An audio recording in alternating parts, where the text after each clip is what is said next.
प्रतिष्ठा अपनी पत्नी को खो देने के बाद न चाहते हुए भी मनोहर बाबू को उनके बेटे बहू शहर ले आए।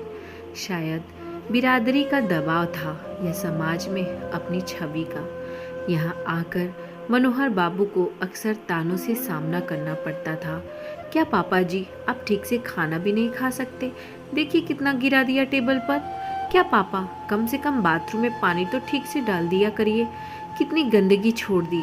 मनोहर बाबू भरसक कोशिश करते कि बेटा बहू को शिकायत का कोई मौका नहीं दे, मगर 60 पार की उम्र में कपकपाते हाथ, कम दिखाई देती नजरें अक्सर धोखा दे जाती थी। वह चुपचाप रह जाते थे। कभी कभी तो मन करता इससे अच्छा तो गांव में अकेले रहकर भूखे या घुट घुट कर मर जाता, मगर फिर अपने बेटे की प्रतिष्ठा का ख्याल आता तो सिसक कर रह जाते। पहले जैसे तैसे उनकी पत्नी के साथ कट जाती थी, कुछ वो तो कुछ मनोहर बाबू साथ देते हुए गुजर बसर कर लेते थे, मगर अब तो वो भी उन्हें अकेला छोड़कर चली गई थी।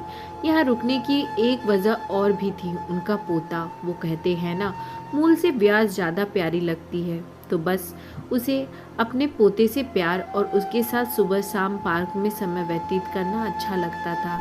आज भी सुबह सुबह बहू ने जोरदार लताड़ लगाई थी।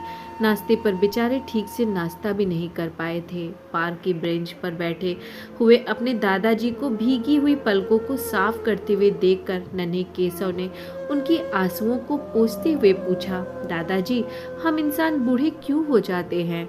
पोते केशव की बात सुनकर मनोहर बाबू कुछ देर उसे निहारते रह गए, फिर अपने आसपास नजरें घुमाने लगे। आसपास बच्चों से लेकर जवान बुजुर्ग सभी नजर आ रहे थे।